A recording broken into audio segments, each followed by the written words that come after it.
I was in Washington, D.C. several years ago and heard Ed Meese and Mark and Grover talk about this whole issue of criminal justice. Maybe the pendulum had swung a little too far, and we need to start looking at it from a conservative perspective. And so that's pretty interesting.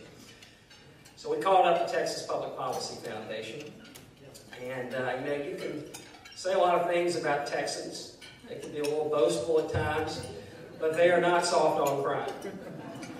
And we thought that was going to be a great partnership.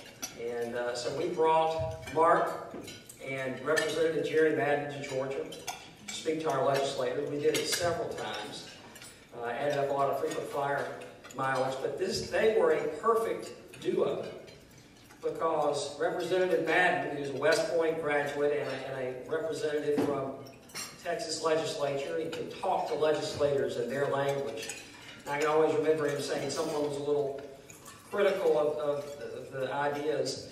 He said, you know, in essence, what we're doing, we're turning tax burdens into taxpayers. That's what it's all about, and that resonated with our legislators. Our governor, Nathan Deal, was a great supporter. He established a Criminal Justice Study Commission.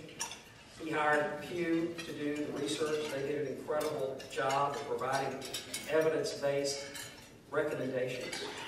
And then earlier this year, they put forward recommendations that were quite sweeping in nature, were broader than anything we thought would be possible. And then in March, it passed unanimously. Now, I don't know about legislatures in your state. Nothing passes unanimously. On the expertise, I felt like we had our own staff.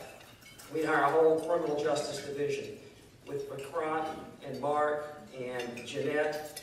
They wrote studies for us in conjunction with us. They wrote op-eds. They did radio interviews along with us. And it was an incredible way to leverage our message and to make us feel comfortable. We did not have the expertise in-house, particularly in juvenile justice issues. And frankly, some of the groups that you're working with made me a little nervous.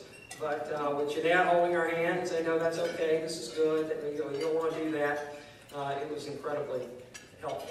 And I think I'm paraphrasing Joe Layman, that if you're doing your job right in creating the policy environment, even your enemies can't politically oppose you.